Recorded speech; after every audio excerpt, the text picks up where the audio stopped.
Alright, okay, we're good. I know, it's fine. How do I start again? Hello, and welcome to Mmmcast.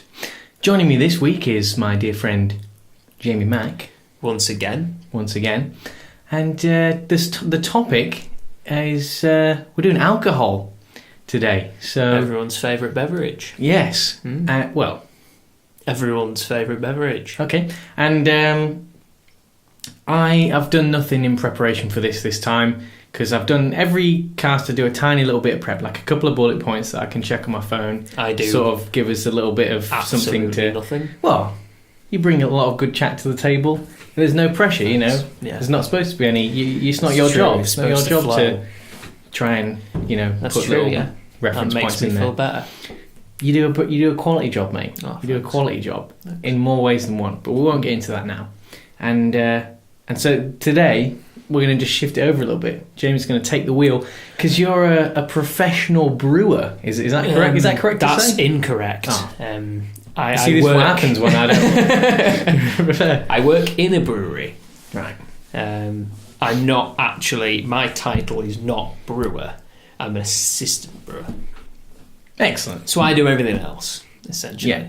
Cool. Apart from... In fact, you probably do more than the actual brewer. Yeah, technically. Is that fair? Yeah, I'd say the brewer actually does the least amount of work. A lot of delegation. Yeah. They palm it off onto us, essentially. So exactly. I can offer so they can palm off themselves. Insight into... with the spare time. Into the industry, yeah. Excellent. Well, where do you want to start, pal? Where do you want to... How should we open this mother up? That's not a bad idea. Well, first experiences. Oh, that's everyone has a memorable first experience with alcohol, and it usually starts with necking a bottle of vodka in a field and nearly dying, or something along those lines. Okay. Would you agree? Oh yeah, I imagine that, especially in the UK, we've got a pretty bad reputation for being very young and needing to go to somewhere random like a field in order to... At the age of 15? I never actually did 15? that, though. I reckon it was much earlier than that. Do you not think? I wasn't... I don't think I actually started drinking till I was maybe 16, 17. Oh, right. I was quite late, I think. Fair enough. I feel like loads of people, and it's certainly within the sort of first and second years of... Depends on high school cool you where were. it started. I think it depends how misguided you were. True. But, True. There's a better way of looking at it. Yeah, I don't think... It's a bit disturbing to think that there's anything... I mean, as an adult looking back, it's a bit disturbing to think there's anything cool about a 12 or 13-year-old necking vodka in a field. Yeah, I'm just staying at Graham's house, Mum. Yeah, I know. Oh, bloody Graham. I'll be ringing his mum to say... He's a terrible influence, that Graham. Yeah. Graham, it's not a name you'd associate with sort of young runaway miscreant behaviour, is it? That's it. They hide it well. Bloody Graham again, yeah. He's been egging people's houses Bloody and Titus drinking again. whiskey and Titus. That wretched Titus. He's So always from. It's usually someone called stealing like from Sainsbury's and Callum or Connor or something like that. Yeah. Getting prejudiced towards the Connors and Callums of Regan. Yeah. Aidan. Aiden. Big Aid. Aiden. AD. Yeah, I'd say that's a I feel like we're just revealing how little association we have with the kind of people that would, steal alcohol at the age of 12, 13. Yeah, I can honestly say I wasn't cool enough to be doing that. I'm not saying that... I was quite late. I had quite a sensible introduction to alcohol. I feel like I was a little bit later, but I still think it was pretty early. I must have been about 13 or 14, I think. I think I was about 13, because I'm sure it was it was at a house party, and I think it was in year 8, which means I would have been about 13 or 14. And I remember at that point, it was everyone else was surprised that I had yet to be drunk, and I was 13 or 14 or something, which is mental, because that means that everyone else must have been doing it from like the first year of high school. I definitely know people who sort of have stories of I was probably about 12 when I was first pissed.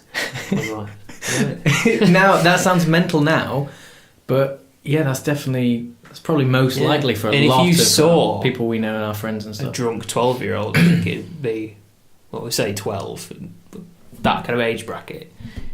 It'd probably look a bit odd. I think I'd find it a bit odd. It would be disturbing. You'd want to be like, mate, don't. What are you playing at? Yeah. No. Stop. But I think, I don't know what it'd be like. I'd be very interested to know what it'd be like for the rest of Europe, and like especially when you start going to like America, Australia, other places like that. Because I noticed, especially since having travelled about to some of these places, like in the last few years, I've noticed that just how bad like the UK drinking thing is. Like you always knew it was bad, and it's always been a subject of comedy, and it's a culture. It's absolutely a culture, and it's so ingrained in our society that if you don't do it, you feel it's like, what's wrong with you? You're on the outside. Sorry, did you not try and kill yourself last night? Yeah, what's wrong with you? Why don't you hate yourself? Yeah, that's all that about. But we are actually improving. Statistics are showing that young people, and I think this is quite obvious as well. This is something that you wouldn't necessarily need a number on a bit of paper to kind of tell you, but people, particularly young people, millennials, I hate that term, but it's an age bracket that everyone's familiar with. The people are more kind of health conscious and things like that, and I think generally there's been a big decrease in young binge drinking. Definitely. Right. I haven't looked into it for a while, to be honest, but I just remember thinking, I mean, obviously French people, like they start drinking this quite early, but not in the way that we do. They don't drink to get drunk. It does exist. There's an 8-year-old at a table having a little sip of wine, which sounds hilarious, but that's relatively Spain, like standard. Spain's had a huge surge in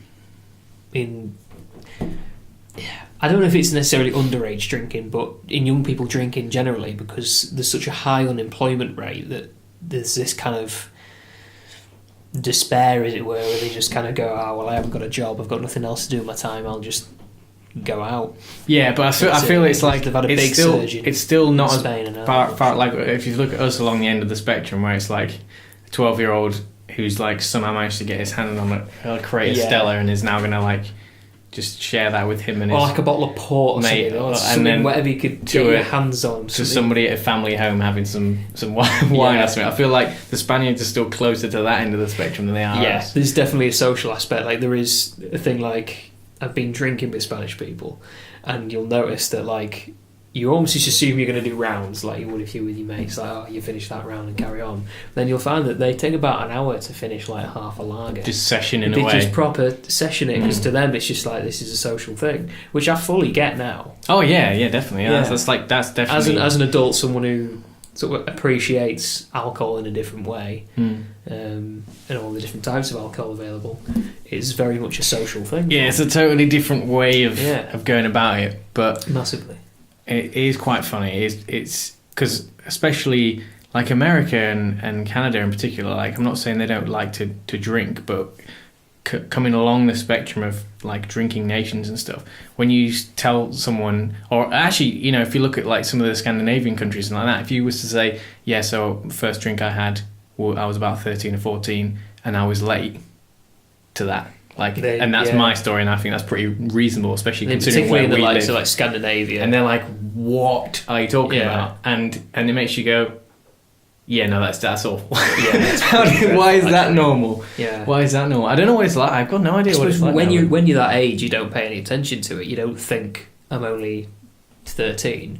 Yeah, it's always hindsight. It's always going, if you saw someone of that age doing that, you'd be like, what are you doing? But I also feel like what are you doing? I feel like everybody does know as well. So if you're going to send someone out like, and they're at that age, and they're going to a house party, and it's somewhere else like far away, or like on a farm or on a field or something like that. Yeah, because everyone had a mate who lived in the middle of nowhere. Yeah, exactly. Yeah. And that's going to be the case. Then you'd be like, it's probably going to happen. You just know. Parents aren't stupid as well. They know. Exactly. I think my mum and dad assumed I was. It's accepted as well. Yeah, that's when I wasn't. They were like, "Why aren't you cool? Why aren't you?" What's wrong with you? Oh god, our son's an idiot. Our son's a flipping geek. He's a loser. Oh no. sitting in playing on his Keeps PlayStation popular now, instead of but- going out and passing out in a field. Yeah. They were so disappointed in me. Jamie, what are you doing in your bedroom? Your lungs are intact. They've not been coughed up. What's happening? Yeah, your vital organs appear to be functioning normally. What is going on? Yeah. Get that water out of your hand. In This bed instant. for 9 o'clock. Jesus Christ, How mate. very dare you. Your friends are out there Having a good in that time. field getting absolutely rat-assed. Quite frankly, they're just disgrace to society. What are you doing, Jamie? What are you Nothing. doing to this cause? Nothing. You non-existent You social pathetic life. little Weasel. I'm going to stop there, Jamie, before I upset you. I mean... Is that roughly how your family conversation? Yeah, but I'm pretty immune to it now, if I'm Yeah. honest. I get that quite frequently, so it's just like white noise, really. That bitter disappointment. Just now picturing kind you of, just there as a little kid. just kind of tune it out. He's got his controller in his hand and Yeah. he's just staring up at... Sitting on my Game Boy, numbers. under my sheets, yeah. With my glass of water. Fruit juice. Got to keep hydrated. Yeah. Brain power. Yeah, that was my experience. My What first... was yours first thing? Yeah, I'm pretty sure It mine was was at gradual for me. party. Yeah. At house party with. I think loads of people. To be honest, I'm surprised you weren't there because a huge ton of people were there. I remember it was. I think it was. Boo. I think it was her birthday. Oh, if yeah. not, if it wasn't her birthday, it was some sort of a special occasion, and that was it. And that was rings a bell. That was for me, but I think everyone else was like. Yeah, that wasn't really been my drinking. my sort of friendship group. It was we've already established this. It was that a group You and of a I group. don't have Yeah. groups because True, we're just yeah. sort of drifters, Mince around, yeah. minglers and drifters. But Yeah. so what was your? Mine was quite gradual, so I don't remember there just being like a balls out moment. Well, you might have done if you got drunk enough. Yeah, I think it was. Or did you keep? Did No, you keep I've the never, balls in I've there? never exposed myself. Actually, I think I nearly. I think did that's pretty once. regular. Most of the friends that I can think of, that all have we've all been drunk and probably have similar sort of ages of getting drunk and everything. Pretty sure everyone's got some form of stuff out, if not once, at least multiple times. Yeah, That's pretty I always know standard behaviour. I always know people are prone to it. Like, some they're just people- like, some right, people- it's coming out. yeah. I've never been inclined to do that. I think it'd be more if I accidentally exposed myself. I wouldn't care. I think I wouldn't do it on purpose. Yeah. But if I just happened to be like my willy was hanging out, I'd be like, oh, All right, Bill. oh Come to a joint party. I noticed that. Sorry, everyone. I wonder why that is. That some people, because you're right. Some people favour it. Some people, it's like their thing. It's like a to get it confidence out. thing. I think it's almost like they'd be a bit shy to do it, and then they're like, "I'm just going to do it." Oh, it's like, go on, get your knob on. Go on, do it. Get knob. Get outfit boys. Outfit boy. Outfit boys. Yeah, it's a funny one, but yeah, It is a 'cause funny one. It is literally a it funny is one. quite amusing. But there's always that kind of. There's always a mixture of people in those groups, and there is always the one who gets the knob out, the one who always gets far too drunk every time. Like they never gauge their kind of limit. You just know they're gonna be passed out somewhere. It's hard to though. That's one of the things of alcohol. I think it is, depends like, what you drink takes as well. over. Like the people who just kind of have like a bottle of whiskey or something, they're just necking it. It's like, well, you're never going to be able to keep control of that because it's going to hit you like a brick wall. Mate, I did that. I did that recently actually. When I was away, I got a big bottle of Jack Daniels. I think it was like one of those 1.2 litres or something like this. Oh, And yeah. I was watching.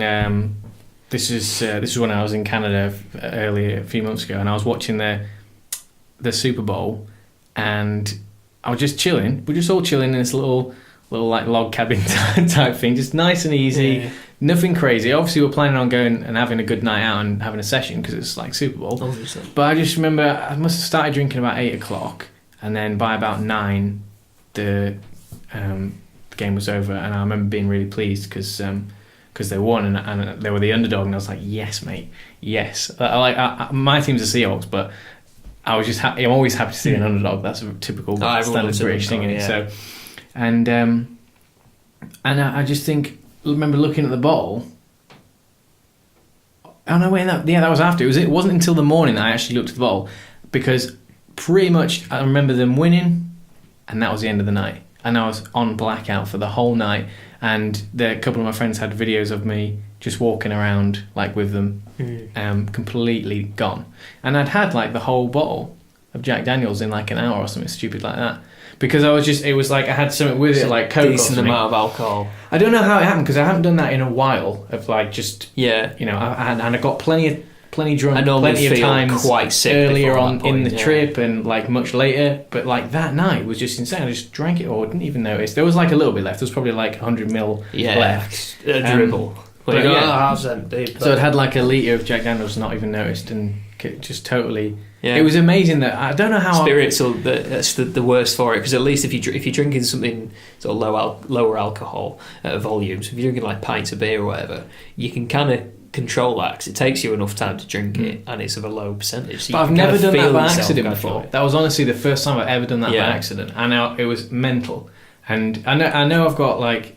I think my tolerance for alcohol is probably average in like the whole. It's pretty average when you think about how intense we get in the UK. But like, I just couldn't believe it. I remember looking at it the next day. I'd be impressed if I managed that. Because the danger is with that is when you get so drunk that you don't just pass out and like you're just dead. It's when you're still active. It's when you're still active and you're not there. Yeah. When you're in like blackout mode. And I've only ever been in that like 3 times in my life, and I can absolutely just once. And I know when they were because people told me what happened, and I was like, what the hell? Yeah. And thankfully that was an alright one because I would just. Do you get memory loss? Only in those situations. I think sometimes it unless someone says anything, the night's gone. But as soon as someone says stuff, like bits come back. Yeah, when you sort of get drip fed information. So I think the most drunk I ever was we'd gone on like a mid-year excursion, as it were. Work treated us to a night out. We all went bowling, and we'd been at work, and then we'd finished up, and because we finished sort of 3:30 at that time anyway, it was like we all got the train into Leeds, so I hadn't eaten anything apart from lunch at like 12 o'clock or whatever, so it was on an empty stomach. We all went bowling and we were all drinking like pints of Grolsch, and I think about five or six pints in on an empty stomach in quite a reasonably short space of time, because particularly when you're bowling you're just kind of too busy watching what's going on and chatting away, it's gone. It's like, I think social environment plays a big part. If you're distracted, you will. Yeah, that's definitely what it was with the game, because I was distracted and we'd already had like a few beers in a different situation, so there was a little bit of alcohol in you, and then that takes it away. So then as soon as that Jack comes out and you just sat watching an intense you're on sports or something like that, it's likely to happen. But you would think not with that much alcohol or whatever, but it's just surprising, isn't it? It's a bit like you said, if you're engrossed it's hard to keep track. And I remember we had a meal booked at this restaurant, and we were going straight from the bowling, so everyone else went, and me and another colleague were like, I'm going to go to table football, and I was like, yeah, go on then. So I'm there like playing table football, like holding on to the table, and he was like stuffing me, and he was like, God, you're a bit shit, aren't you? I was like, yeah. I'm just not caring. I'm just holding on. And it was like, we should probably go. So we went after everyone else, totally unable to find the restaurant. Like, ended up running like along the motorway or something, gone like right to like the to the outskirts of Leeds, to try and get to this restaurant. And we were like loosely following maps on our phone. We finally got there. Now I clearly remember there was a pint of beer on the table waiting. I did not touch that beer for the entire meal. I'd had like 2 sips and that was it. We went somewhere else after that, and I don't remember. You weren't even tempted, were you? No, I was like, nah, I'm good. I need food. Yeah, I was desperate for food. Yeah. I had like a 3-course meal and all that, and then we went from there to another bar. Don't remember that. Someone got me an 8% Belgian beer, and apparently I went for a piss, and I was gone for about 25 minutes, and I came back and everyone was like, "Are you all right?" I was like, "Yeah." And were you sober then or something, or is this the point where you don't remember? This is where like my memory gets really cagey, where I kind of remember, like I remember going for a wee. I don't remember going to this bar, but I remember being in it like briefly, And then we had to get a train home and a bus home, and I don't remember the train journey home, don't remember getting the bus home, and don't remember getting home. It's all yeah. No, it's bad. I do get surprised when, especially if you're on your own and you go and you've gone somewhere and you've got absolutely off your face, and then you go home by yourself for whatever reason, and then you wake up in the morning, and then I'll find myself thinking, oh my god, I got home last night. I've got zero memory of how I did that. Yeah. And I know that you're like the last thing I can remember is enough. around like 11 o'clock, and I know that I must have got in around 6 o'clock or whatever because of whatever evidence you see, and you go, oh my god, I've got home with at like 5 in the morning, 6 in the morning, totally alone, and I have zero idea how I did it. It's amazing how you still. But yeah, that because I was like, I don't know. I even asked one of my colleagues. She lived just up the road from me, so she must have come back with me. And I said, "Do I owe you money for the bus or anything?" She was like, "No, you pay for it yourself." I was like,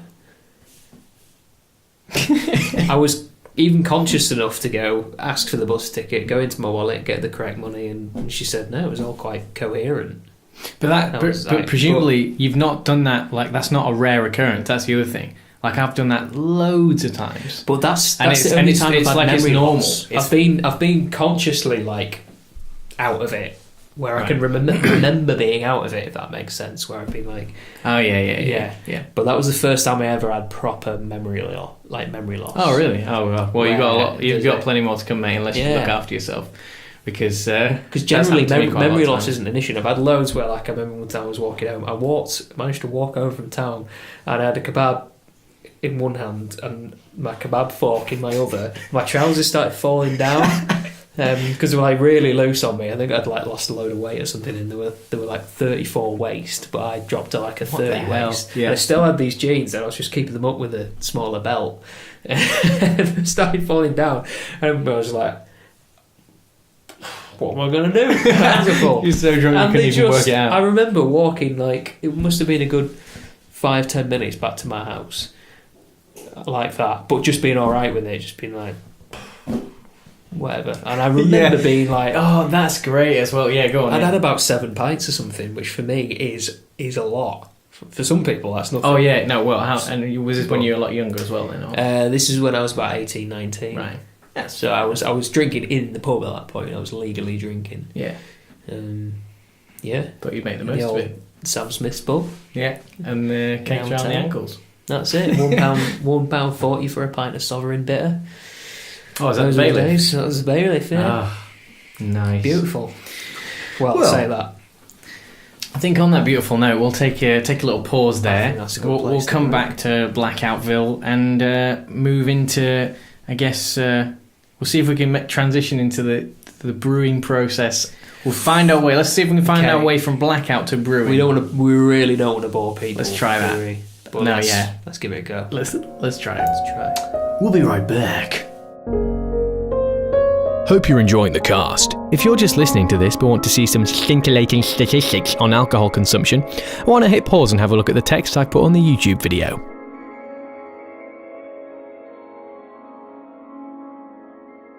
Welcome back. So we're just in the middle of discussing alcoholism, essentially. Got to the point where personal experiences. Yeah. I mean, I don't think it's normal, or realistically speaking, it's not normal or right for anyone to have drank so much that they are either completely pass out, or what I consider, I can't tell if it means you've drank more or it's just the conditions of the night that's just unfortunate, where you just black out. I mean, it has to take a certain amount, but when you are upright and functional, but you're utterly unconscious, or at least if you are conscious, specifically that period, and you can tell when someone's like it because you can see in their eyes, you can see how they're behaving, is gone when they wake up in the morning. Whether it's unconscious, to wake up and they're just whatever totally that oblivious, is, this period when you can see they're in that zone, because you've drank yourself to that point, danger, mate. Because if you've got no one there to look after you, I've seen it before, in the height of winter when it's been -2, and I've seen people on benches, like passed out and stuff, in just like their going out gear, just a shirt and some jeans. It's like, you are going to freeze to death. Central. Yeah, like seriously, just because they've just wandered off and fallen asleep on a bench. And it wouldn't be abnormal to read in a newspaper that someone got blackout drunk, passed out on a bench and died. Yeah, exactly. You'll be like, I think I've heard stuff like that before. I know. Yeah, I mean, I recall stories have been told, like genuine news stories, not ones I've read myself. But I remember my dad telling me one about some young lad who essentially come back from a night out. Again, it was freezing conditions. He had his keys in his hand, but he was found dead on, like, essentially walking up to his house. Like, he just got so close to getting home. That's not funny. No. Oh, God. I've just got a terrible image of him just lying on his porch with his hand frozen in position like that. Ready. Oh, no. I mean, that's quite impressive to have his key out already. Yeah, that's pretty good. That's quite preemptive for someone in that state. Oh, God. He probably knew it was coming. He was like, oh, no. Better get it out. Yeah, so I'm going to pass out. Oh, dear. Yeah. Obviously not very funny. Yeah, no, not funny at all. But yeah, I'll forgive that. Have you ever been in that state? Because it's happened to me 3 times that I've been in that state where I am switched off, but somehow moving around stuff. I've been and interacting and even speaking and all that. Yeah. But there's the demon you is somehow there or something. I think some people it could probably happen in a positive way, but for me it's always just been like this totally either completely not really interactive at all, or just in a mood, just like some sort of strange. Yeah, some people are still like are really happy, and you go, hey, and then you do get the types that are just like, I'm probably more that kind of type where I'd be like, I think I would go very quiet and kind of submissive. I've always been conscious. You've always had one of those. I've been very, very drunk to the point where I should probably have been in that state. And again, I think it's to do with tiredness. Sometimes I reckon tiredness. I think it all. Because the first time it ever happened, I was at uni, and I just remember thinking that was like the most intensive time for the drinking and the partying and everything, constantly doing that, and then constantly doing stuff during the day, doing the music and all these other things. Is just everything was just totally invested. It gets quite full on. It was just a very high intensity, high energy period, and I just remember that was the first time, and I didn't even realise, like, when you'd seen other people like that, I didn't really I knew it was something different and a problem. I'd never really understood. And then when you're like, when I was like that and people described it to me afterwards, I was like, no one congratulates you. No, exactly. Oh, well done. No, it's well done on that. Well, most of the time people don't understand it either, because they'll be like just annoyed with you, or if they weren't there, because they'll be drunk as well. Like if you had a sober person in the group and there was one of the group was like that, the sober person would be really like, they were like, right, we'll take him home now. Stop, right, you need to go home. Whereas everyone else would just be like, killjoy. Yeah, you are well miserable. So it's kind of a blessing and a curse. I mean, I've got a pretty healthy relationship with alcohol, I like to think. Yeah, that's good. I limit, particularly, I think when I was single, I drank my most because I hated being in the house. I just wanted to go out and drink, but it wasn't necessarily just to go and like pick up girls or whatever. But that was always an element of that. It was like, you can't pick up girls sitting in your bedroom by yourself. So you have to kind of make an effort. So like every Friday, Saturday night, I wouldn't do it during the week, like particularly with my job. I'm up so early in the morning. It's such long hours and hard days that going out on the lash on a weeknight would just be suicide. Like, it would just be a ridiculous thing to do. You just wish you'd never done it. Yeah, it's just be like, why? It was not worth it being thrown into that environment again the next day.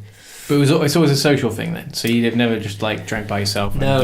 I would at home, but like I'm quite into my beer and things like that. So I'll buy some nice beers and I'll put them in my cupboard, and then I'll kind of go, right, Thursday night after I've been running, I'm gonna treat myself to a beer. First beer of the week. I'm gonna have that one, and then I'll go put it in the fridge on like the Wednesday night, and it'll be ready to go. And it'll just be like 1 or 2 beers. and they're not. Yeah, just a little one. Just you give you know, that I'm not first buzz, pouring a that big little thing of Foster's and just like going for it.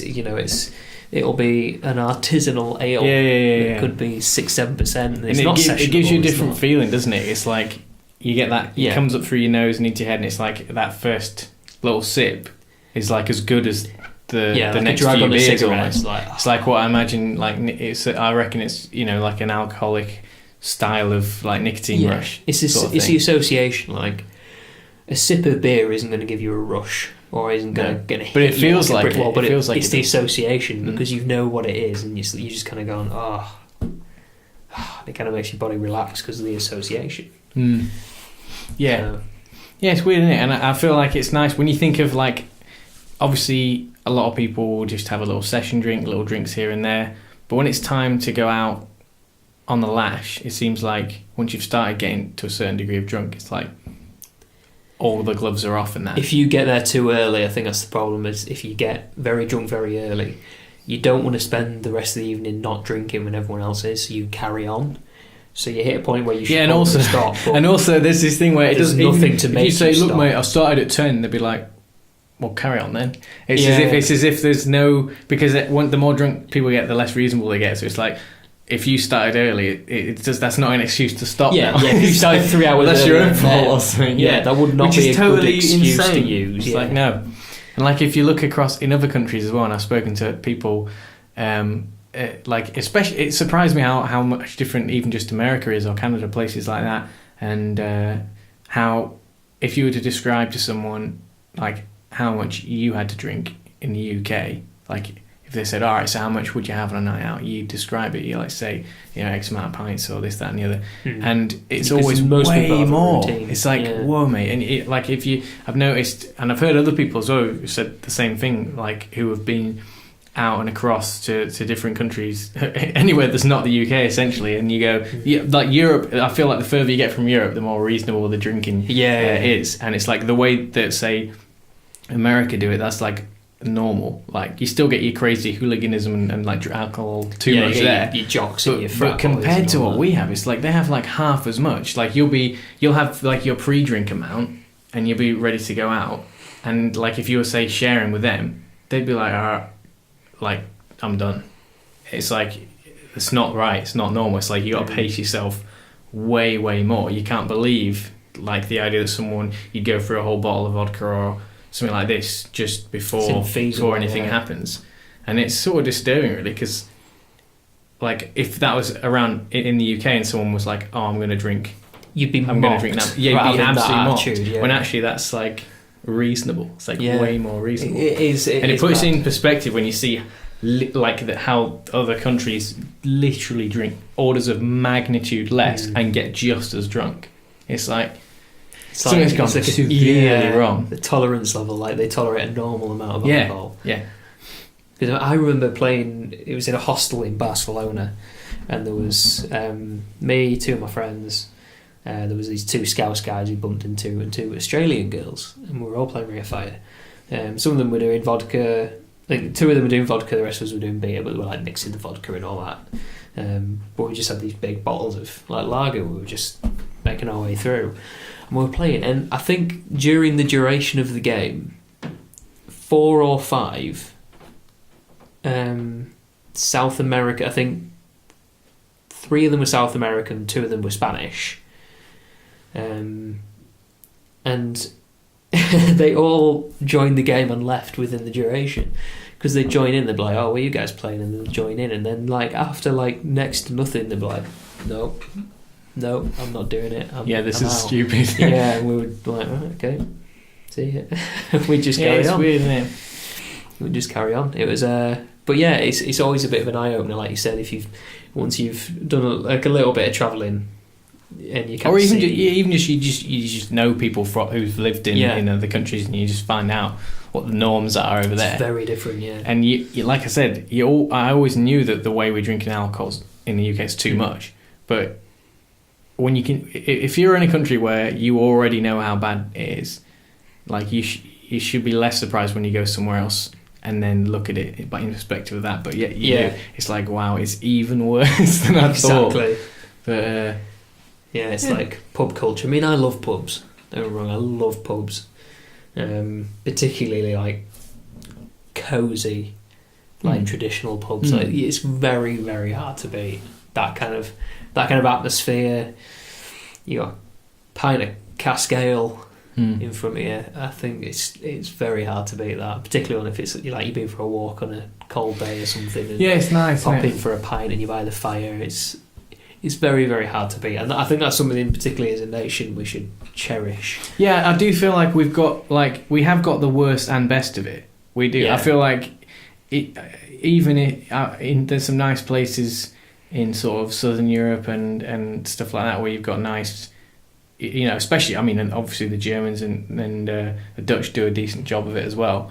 But like the UK is pretty much up there with the good side of the pubbing, and that sort of unique, really old school, traditional, just nice, chilled, the beauty, the artistry of the beer and the stories and the history and all these things that you can get involved in through that side. We've got that nailed as well, but we just seem to do right. We go mental as well at the same time. We want it both ways. I feel like there's no reason why we shouldn't have it both ways, but I feel like perhaps there's less need to be as interested in that side.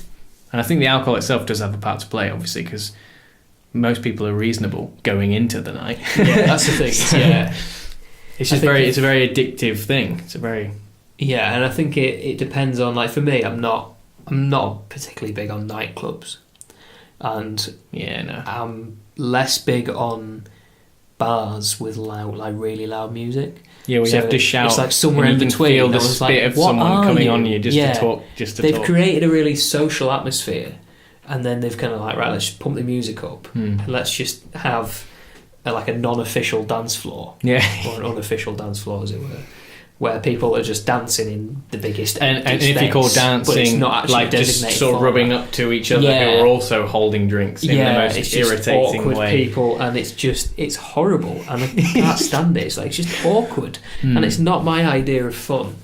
Like, there was a point where I enjoyed it, and then I've now aged quite rapidly. I don't know. I feel like I do find it fun, but it has to be very, very infrequent. Like, if it's been a while since I've done it, then, I have enjoyed it abroad. That's the difference. But I think here, because I would always go to the same crappy nightclubs in the local area. It's just kind of, you can't help it though, can you? That's sort of what happens. I mean, I'm avoiding it quite well thus far, but I always find myself in a group where I know they're going to do that, and I prepared myself though. I'm like, right, I'm going to be prepared. Now, I love a dance, don't get me wrong, but I have to be drunk, that drunk can help. Drunk enough, but in like the right frame of mind. So I actually prefer a dance like, a wedding. That kind of environment. Wait, do you mean everyone's on the right laugh? As a wedding member, or as a guest? No, I think you're right. That is a very different atmosphere as well, isn't it? Because everyone, I find that way more fun. I feel like there's a lot less inhibitions for most people that way, because a lot of people are just very conscious about everybody else, and you don't know everyone, so you don't want to, like, even if you were not conscious about yourself looking stupid, you might not want to upset somebody else, or I don't know. There's just a lot of layers when it comes to people that you don't know, and I always take a little bit of breaking down. I think I start quite kind of uptight, and then once I kind of get a feel for it, I'm there all night. It won't get me off there. So that's the difference. Like, what I've just said maybe come across as like a bit of a prude and a bit like, oh, you wouldn't find me in there doing that. But like, but the wedding scenario is very different. If you saw me in that environment, you'd be like, oh. Yeah, but it's like it's very different. I would prefer that environment. It's obviously, kind if I of was more going silly on a as night well. out, I wouldn't want that environment.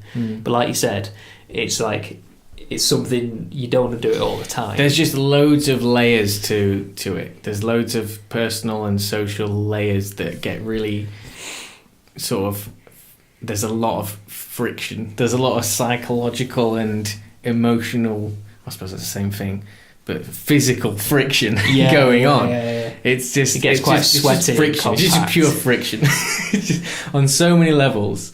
And I guess that's the point. Is ultimately to engage in the key friction. But but there's always the people there who don't really want to be there, or you've just got like the gym bozos there in, in like their shirts that are undone down to like here, and they'll just kind of stand and just hover and just stare, and they'll just kind of saunter up and like grind on a lady, and then just when they get like shoved off, just find the next one, and there'll be like a big group of them. They're all just stood there in a circle, just awkwardly, like not dancing with each other, just scanning, and it's just I find myself mesmerised by it. I find myself like watching them, like it's like but you would never, you wouldn't want to get caught watching them.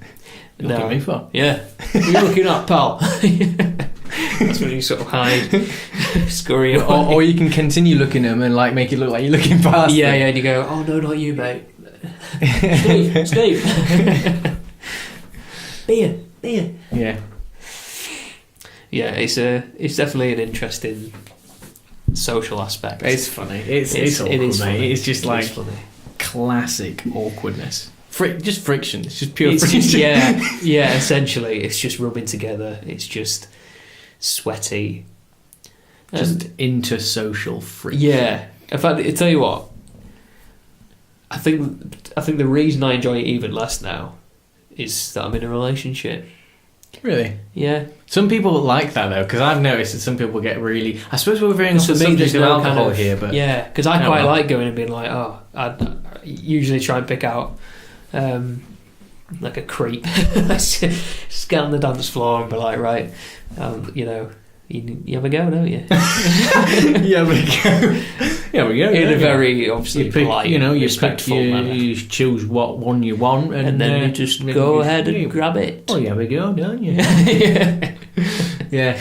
But because I know a lot of people that deliberately will mess around as a result of the fact that they know they're safe at home.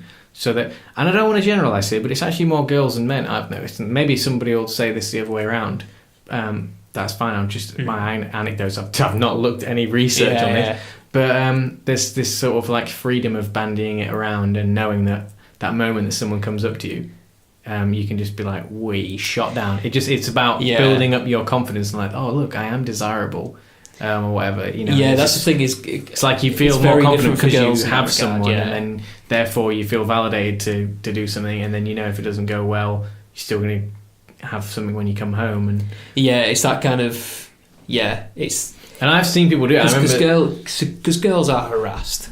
Let's be honest, girls are harassed, and if it's not like dodgy, creepy messages on like Facebook. Well, everyone's harassed, but in that regard, in clubs and stuff, like you see it go on all the time where they just all they have to do is look really good, and they will be like pounced on. It's difficult, isn't it? Because that part of looking really good is also like whether someone intends it or not. It is for attention. That's sort of the purpose. Yeah, exactly. You wouldn't bother doing it. Yeah, it's not like someone who goes and like makes himself look really nice. It doesn't mean that they're going out to get attention. But at the end of the day, the practice of making yourself look nice. Yeah, like I'm just talking like but as a guy, root of the behaviour. Put a guy in the same situation, so superficially, socially. Yeah, like you put an attractive guy who's dressed really well. He's tall, he's dark, he's handsome, he's ticked every box, and you put him in that dance floor. I guarantee, if you put a girl of equal attractiveness on that dance floor as well, she would be approached. Considerably more times than him. Yeah. So it's that whole kind of. Girls know that if they do look good, they will get approached, which is why it's that, like you were saying, it's that whole thing of sort of making the effort, whereas it's almost like still the guy's job to approach. Yeah, exactly. Yeah, there's ways of doing it. There's ways of not doing it. Yeah, and there's ways of somehow sit and just wave. Yeah, well, there's ways. I was going to say there's ways of like sort of going in between, or getting someone to do it for you, which is the worst thing. Like whoever thinks they're asking someone else, like, can you just ask her out for me? Especially as a like you're some kind of like a New York gangster just sat there just at a table, like, and they like look over and you're just like you've got your entourage. Listen, love, I'm dangerous. You don't want to mission me. Okay, bye. No. You might want it. But yeah, I don't know. I'm just recommendation. I'm not sure. No, Not please.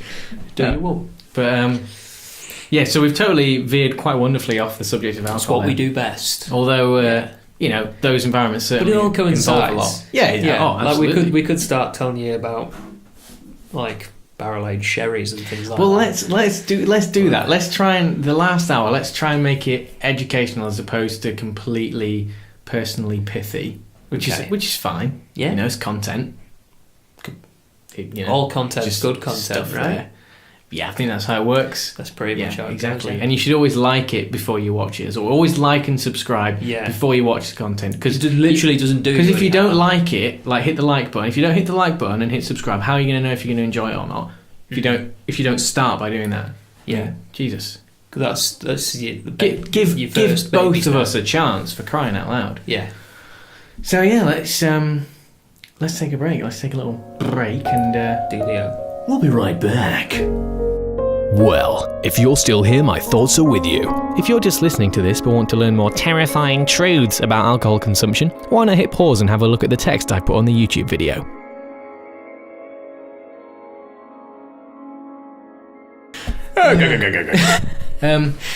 So then, I'll do it.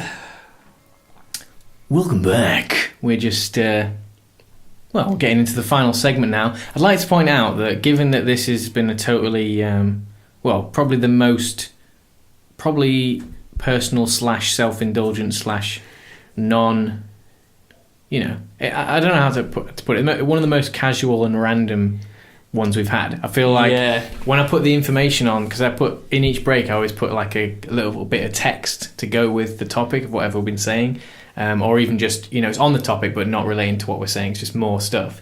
And I've quite enjoyed researching each topic as we've gone by, putting stuff on. So I'm looking forward to trying to find something for alcohol. Like maybe I'll put some like really hard hitting stats up or something, just to offset the difference in the way we've been talking about it. But yeah. So anyway, I hope you're enjoying it so far. Let's continue with what were we up to. So we're going to try and use your knowledge, mate. Use your specialist knowledge. So, I mean, what's some of the key things you think, like as a lay person, you'd be interested in with, regards to the process and beer itself and all that? Well, where do you start? Well, let's go back in time. Let's start because you mentioned before you had a story about how they used to make it. Funnily enough, this was something I actually looked up. So I just thought you said it was funny. So this is actually something I looked up the other week. This is actually not actually research for this, because I actually only found out today we were doing this. Yeah, why would you do anything to help me out? This was just coincidence. I always wondered whenever you see proof on a bottle, because in my line of work, this is percentage of alcohol, in case anyone's not. So alcohol proof. Yeah. So not just like this is definitely alcohol. Yeah, there's proof that it is alcoholic. Yeah. And although proof certainly does prove it. Yeah, exactly. It's sort of my line of work, and generally, particularly in the UK as well, is things are always branded as an ABV, a percentage of alcohol. And I always thought, well, what's the difference if something's proof and ABV? Alcohol before volume. And I was like, right, let's do a bit of digging. So I found out that apparently back in the day, essentially it goes back to I think the 16th century, when they used to export rum and things like that, the things that were above sort of about 52% or something was taxed a lot higher. And how they found that out was by soaking it in gunpowder and burning it. And if it burned for a long time, then it was a higher proof, so they could tax it higher. And then essentially anything lower, it wouldn't burn as well. Interesting. Or it wouldn't burn. What? And so that was it. It wasn't like exact. It was just like because back then it was mostly all spirits anyway. So it just is this manufacturers trying to test their own proof, or is this exported alcohol? This is goods that they would export. But why wouldn't they know the proof before they before they sent it out then? So, because this sounds hilarious. Like, didn't, right, lads, we need to check the percentage. Yeah. So they didn't we're really gonna have to the get some science for gunpowder it. out and burn it off if that's Yeah. all right. Well, did you not ask what's his face before he started brewing it? He's like, no. We'll just have to wait till the end and use a load of gunpowder. They didn't have the science. They didn't have the science for it. It wasn't until like the early 18th century. Because it's like it's being made. It's just like the combination of ingredients. It starts happening. You're not quite. Well, they were just making alcohol. They knew, the Egyptians made alcohol. Like, so this is going back a long time then, because it's like the idea is it must be in some relative modern age if they've got things like gunpowder. It's like discovering fire. It's one of those things that like you kind of put two and two together, and very quickly it kind of spirals. So people would have realised that things ferment. Yeah, exactly. Yeah, it's so early on. They kind of figure out, you need sugar, but no one knew yeast existed. In the early kind of recipes, yeast is never listed as an ingredient, and it was I can't remember when it was discovered, but they thought that yeast was a byproduct of fermentation, that yeast was created during fermentation, but they didn't know that yeast was vital for it to start, that you needed yeast, because essentially it was all wild yeast. It was all just because there's yeast and everywhere. it's just on stuff. Yeah, hence why things would, an apple would ferment in your kitchen, for example. It's because there would be wild. That's great. Yeah, it's interesting. Ferment Like that sort of thing. It's like a reverse engineering. It's like that's why they had to come in with the gunpowder and everything. Because I know it like to me it just sounds funny because it sounds so impractical when you think of what you're used to, the way things are created now. Yeah, it's like or the way you'd imagine like the building blocks being put together. But something like alcohol creation is such a strange chemical thing. Yeah, it was just like people you have to work backwards from the result. And it was nowhere near an exact science. You'd have essentially, I can only imagine you'd have good batches, and particularly with beer, like with spirits, it was just people just wanted something strong. It didn't have to be nice by any means. I mean, things like rum and stuff was barrel aged, which means you'd get kind of woody character anyway. But then you'd add spices and all that to flavour it. But it didn't have to. It's not like now where you have standards. So you could brew a beer, but essentially, unless sterilisation was a big thing as well. Like your beer would get infected all the time. I can only imagine, because there would be you wouldn't have the correct tools to clean and sterilise, and I imagine they knew they had to boil the wort to sterilise it and things like that. And the addition of hops was for preservation, not for flavour. So IPAs that are so popular now. Yeah, because that's because obviously that stands for Indian Pale Ale, doesn't it? Indian Pale Ale. And is that because like that they had even less like chance of like technologically looking after their beers and stuff then? No, it's actually because it's not from India. Is it not? It was sent to India. Well, yeah. So the right. Okay. So they needed hops to keep it looked after for that. Yeah. Distance, that's exactly it. Yeah. Right. Because I was for my first thought was that so they added the hops then because when they sent it over here, they didn't want to. But I was like, wait, hold on a minute. India went exporting beer to the UK, exactly. And so I went to the next level of maybe it's them producing it to quench our troops. Of course, yeah. And it was higher alcohol as well. Right. So they just made higher alcohol, and again, I mean, depending on when it was, but it depends how far you go back. They didn't have an exact, measurement of alcohol. It was like they're just gonna, they'd just be someone who made beer. Yeah, that was it. But also I like the idea. How to make it's beer. not one of those things, especially now when you think of like the alcohol culture in the UK. It's like the fact the very complex systems of biochemistry that's going to get involved in something like that. The idea of like a biochemist being the guy who's like started making beer. No, it's going to be some guy who like works in a barn. Just exactly. Just found his way. This is fucking great, bro. Says I'll get some more of this. And they get on with it. It's like the working lads just sort of banging their heads together and seeing what they can Saison create. is another style. It's a Belgian style. Saison translates to season essentially, where in the hot months when the farmers and all are working in the fields, essentially they just brew a beer that was like refreshing, essentially crisp and refreshing, and it was called Saison. Nice. And that's like all of these, particularly with like the big craft beer movement, all of these styles that currently exist essentially are all old. Yeah, yeah. I mean, but you do get new. That's why you always see like all the really. It's like the 1800s, 1600s. These brands go back to, and but to a modern standard, obviously, because like now, without the kind of like the consistent cooling, for example, is another one. Like actually having been able to have a consistent temperature because you've got insulated vessels. Yeah, that's a massive thing in like cooking as well.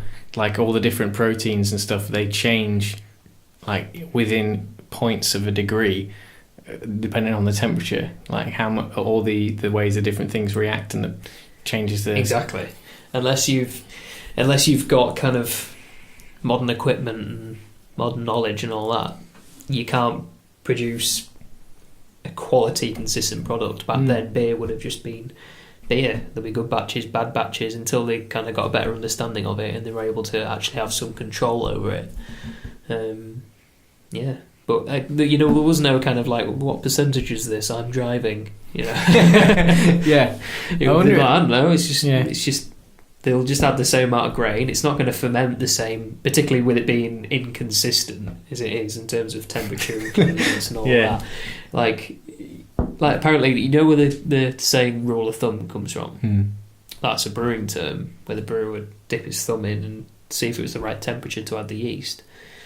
That's how inaccurate it was. It was just that's probably about right. But for something to ferment perfectly well and consistently, there's no way you could have done it. It's cool. That's why I like when you go back to that sort of thing. It was like an art, I mean, it still sort of is now, and of course all these sorts of things. But when you think back, like processes like that, it's so much more.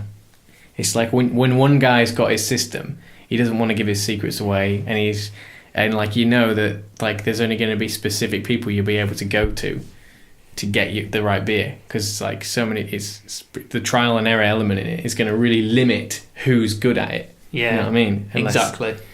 Plus, it's going to be harder and harder the better you get at it, because you'll probably be more drunk.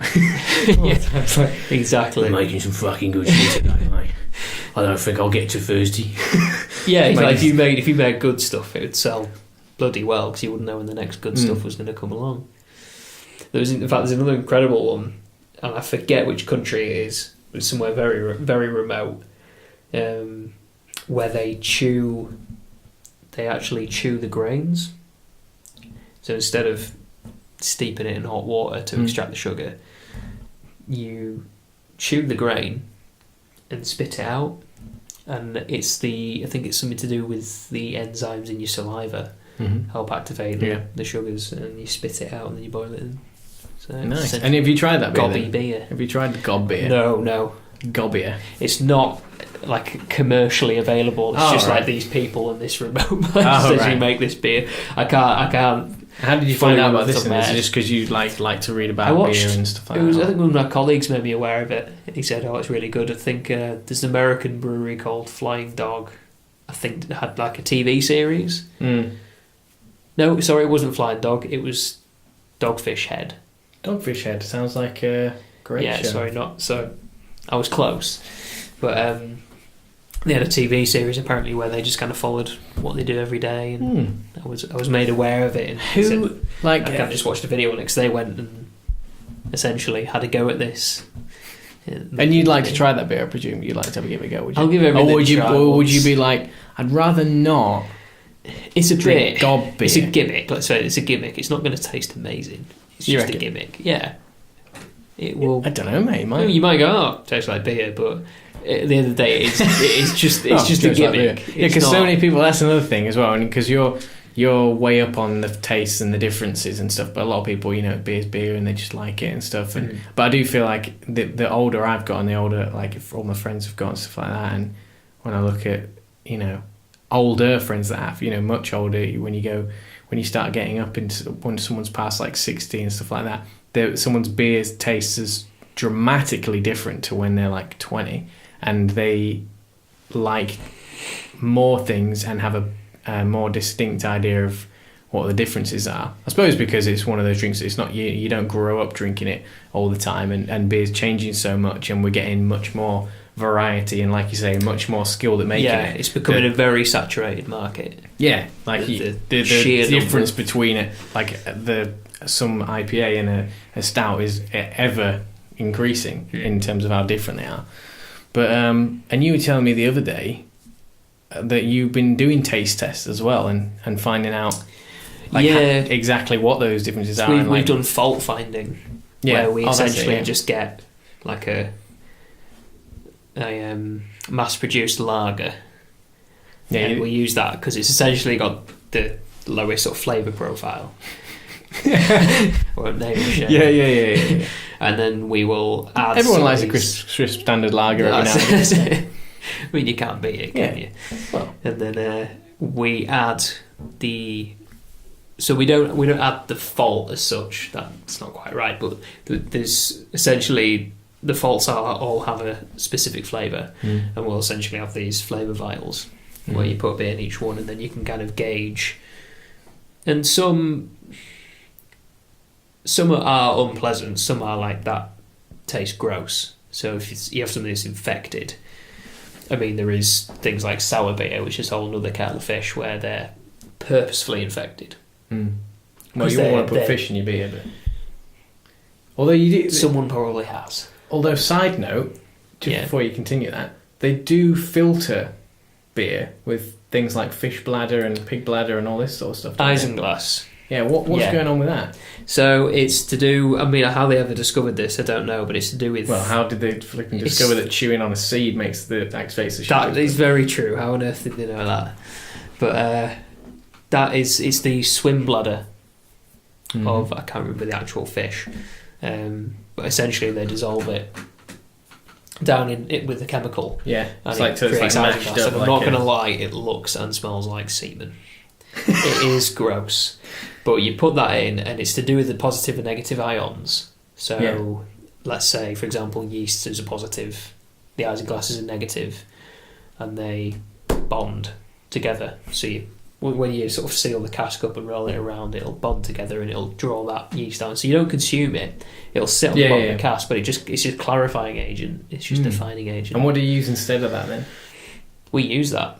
Do you? Yeah. And but loads and loads of companies now are not using it, of course, because we use it we only use it in our cask beer. We have something called Super F that we use in all our filtered and pasteurised products, which is vegan friendly.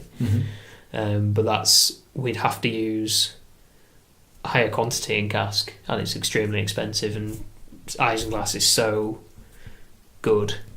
What it does, the natural solution. Yeah, wow. So we're not quite vegan on the cask side. So you're getting back to your what are you talking about, the taste, the faulting? Yeah, so that was basically it. Essentially, it was just so we can fault find, we can pick things out. And there's things like diacetyl, which gives off like a butterscotch kind of thing, and that's the most common one I come across, or at least the most common one I can pick out. There's ones acetaldehyde is another one, which is like a sour apple kind of thing. But if you're drinking something that's not supposed to taste like that, then it's not going to be nice, and it's also not supposed to be there. Yeah, because those are like butterscotch and sour apple sounds good, but not in the right. Oh, that's lovely. There's a lovely appliness on the air. Not in this beer, mate. That's not right. Whereas I go, well, that's not supposed to be like that. Yeah. So, I love the butterscotch on that. And it's like, and I remember you saying, like, so there's some that are not nice, aren't they? Consumer perception. Some are gross. So, like, if you get, like I was saying, like sour beer and things like that, that's very different because that's purposeful. Like, I'm a big fan of sour beer when it's done right, obviously. And when it's done wrong, what's that like? Just unbalanced and like vinegar. So if you ever have a beer that's infected and it's not supposed to be, it's pretty grim, and you would know because it's like vinegar. It's like, jeez, it's gross. But like sour beer is kind of, you have lots of different types of bacteria and stuff that are used in that kind of field, and it's a completely different. Like it's not something your average brewer will know how to do. It's something. It's a very different route to go down to sort of become well versed in that area. It takes some training. Like I wouldn't even know where to begin in souring a beer. There's loads of different. But you're getting techniques. there. You'll be there. You'll get there eventually, won't you? Or is that like a specialist branch? Yeah. I mean, like we recently did a sour beer for one of our collaboration brews, and that was soured using yogurt. It came out really well. It was it was really subtle. It was a rose lemonade sour, and it was really, really delicate, and it was like Turkish delight. It was lovely. Jeez. So that's kind of the really. What's that one called? That is called One Trick Pony. Plug for roosters. And it's called One Trick Pony because we have always been known for the past 25 years for brewing 4.3% pale ales. And people always go, "It's just another roosters," even though we. Got very critically acclaimed. Babyface Assassin's kind of a bit of an ongoing thing. Is it? That's different. Yeah, it's our flagship IPA, and that's won a couple of international brewing awards. But that's like 8% or something, isn't it? 6.1. Oh, 6.1. Yeah. So that's very different. But generally, for years, it was just the one thing that because that under new ownership now,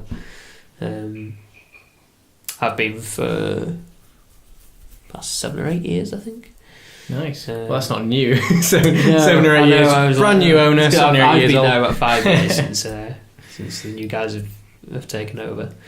So it's definitely we're sort of pushing it in certainly a different direction. So the likes of Babyface Assassin and stuff is only come about sort of the past couple of years in our core range and whatnot. But we did obviously called the beer One Trick Pony. So it was like, hey, look what we can do.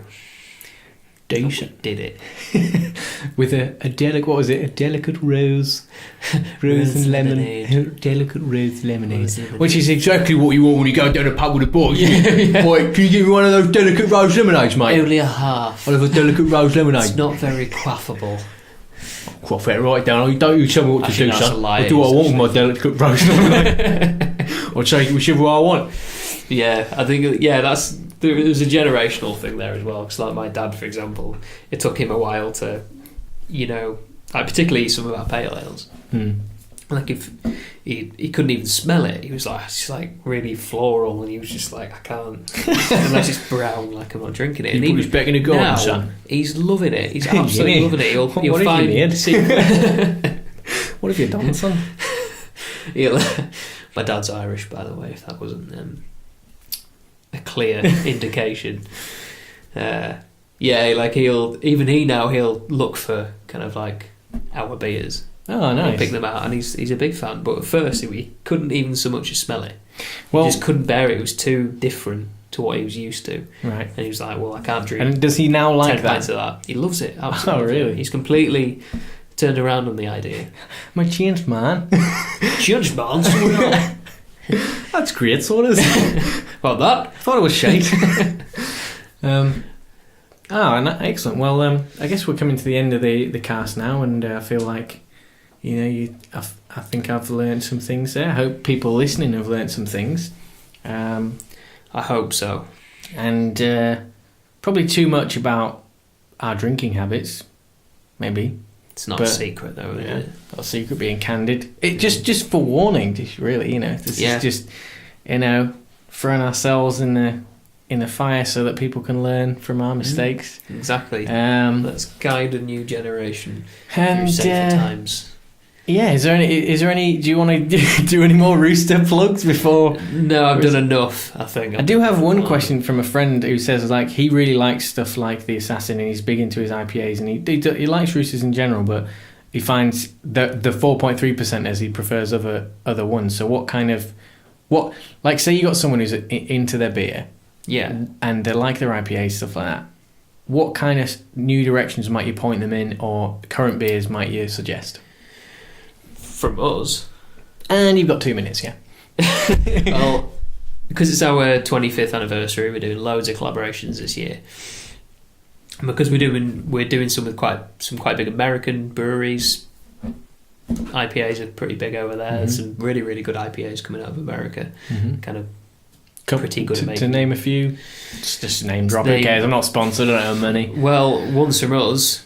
We haven't made them yet, but if you mean breweries, so we're doing one with Scar Brewing, we're doing one with Oscar Blues, and we've just done one with a brewery called Bale Breaker, who are the offspring of hop farmers. Excellent. What you mean, as in hop farmers, the brewery have given birth to this one, or Yes. they're people who are descended from a long line of literal hop farmers? The first one. Okay. Excellent. Yeah. So, right, well, that's good. I feel like maybe we'll just ramble until it cuts off or Until something. it goes, yeah. Yeah, I should mention, just the end of here, if we get time, it's probably going to cut off now, but a friend of mine told me that they asked me, oh, is it going to be Jamie again next week or whatever? And I said, oh, yeah. And he's like, will you be getting anyone else? And I was like, it's just Jamie at the moment. And the way I said it, and he was like, oh no, he's great, you know, I like it. I was like, did I just make it sound like I'm sick of doing it with Jamie, like I don't value him? Like no, it's not. I just mean, like, he's literally the only person. Yeah, he's the only person sort of willing I to wouldn't do have it, anyone really. else. Yeah. You're a great person to do it, but I just thought that was funny. I was like, shit. No, it's pretty much just him at the minute. It turns out behind the scenes he fucking hates it. News breaks. Yeah. And then Deck aren't quite as close as we thought they were. Oh dear. Which one are you? Out of them two, it's interesting that we've chosen to do alcohol, and you mentioned Ant and Deck. After that the absolute whole, Gibbon's been up to. What a nutcase! Jesus Christ! You'd think with a forehead that big, he'd have a big enough brain not to do that stupid shit. But there you go. That's a good point.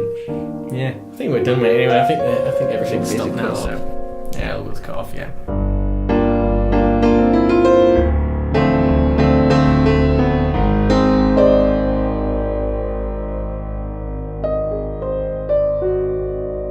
There we go. I trust you enjoyed this episode of Mmmcast and our slog through the slurry of alcohol. Join us next time for episode 6, in which me and Jamie will embark on yet another mental meander. What's the topic, you ask? Millennials.